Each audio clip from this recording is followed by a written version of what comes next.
Troisième et dernière partie d'On n'est pas des pigeons. Si vous aussi, vous avez abusé ce week-end sur la sangria et les brochettes, si vous aussi, vous avez envie de faire un effort pour être beau en maillot sur la plage, c'est peut-être un peu juste, hein, note. C'est peut-être un peu très juste. Oui, c'est peut-être un petit peu présomptueux. On va quand même, présomptueux, c'est le mot. On va quand même essayer le coup avec un nouveau sport. Ça s'appelle le powerboard. Tout à fait, powerboard. Sébastien, vous savez qu'après le hot yoga, le body tech la semaine passée, aujourd'hui, je vais parler d'un nouveau sport qu'on peut faire chez soi à la maison. Ça s'appelle le powerboard. C'est la version numéro 2. T'es pas obligé de le dire comme ça. Un powerboard, c'est bon aussi. Powerboard. Et ça fonctionne comment, ton powerboard? En fait, le powerboard, c'est basé sur l'imitation des séquences du corps en mouvement.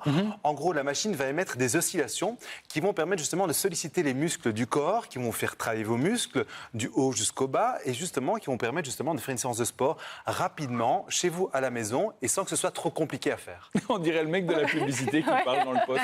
Oui, ou peut-être le mec aussi qui a parlé avec un kiné ou un médecin sportif qui, eux, justement, connaissent ce type d'objet, qui utilisent beaucoup, entre autres, pour la rééducation musculaire. Et vous avez essayé?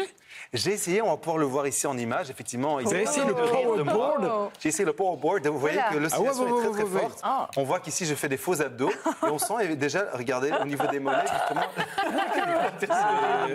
il y a vraiment une contraction qui se fait, l'oscillation, on sent vraiment que les muscles ont travaillé, mais tenir une pause comme ceci, 1 minute, c'est assez intense, justement, au niveau du ressenti, c'est assez immédiat. On n'est pas obligé de s'habiller comme ça. On n'est pas obligé de s'habiller comme ça, par contre, on peut faire ce genre de pause lorsqu'on veut travailler les abdominaux, ce qui est super bien avec le powerboard. Ici, c'est pour travailler les fessiers. Et j'ai interdit de rire. Non, mais on a dit qu'on riait pas.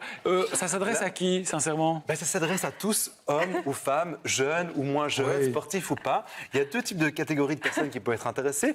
Les personnes qui recherchent justement un bien-être de type médical, qui ont des problèmes, par exemple, de scoliose, de douleur dorsale, même d'incontinence urinaire. Ah bah là, tu m'étonnes, ça va aider à aller, ça va aller comme chez le bazar, ça. Hein. Et puis, vous avez une deuxième catégorie, ce sont les gens qui cherchent plutôt du bien-être, de la remise en forme. Et là, on va plutôt travailler, comme on l'a vu, on va cibler les zones, les abdominaux, les pectoraux, les fessiers. Et puis, comme on peut le faire chez soi, il n'y a plus d'excuses, qu'il vente, qu'il neige ou qu'il pleuve, vous pouvez toujours faire du sport chez vous. Tous les jours? Pas tous les jours. 3 fois par semaine. Il faut savoir qu'une séance dure 10 minutes. Et en 10 minutes, on ressent déjà les bienfaits en fait, du résultat de la séance. Et il y a un petit préchauffement qui peut se faire d'1 ou 2 minutes avant pour préchauffer le muscle. On va tout de suite y aller. Comme ça, on va tester tous ensemble. On parle de ça là-bas. Les professionnels, ils pensent quoi de cette machine avant d'installer tout le monde dessus? J'ai posé la question à un kinésithérapeute et ostéopathe. Où elle est là-bas, en face. Et quoi là? Et là, il dit qu'en fait, il trouvait que la machine était bien. Par contre, il mettait juste une petite réserve sur le fait de faire ça chez soi tout seul, sans avoir de soutien. Et qu'on peut évidemment se faire. Vu comment ça bouge, on a plutôt intérêt à avoir un soutien. Voilà. Parce que sinon.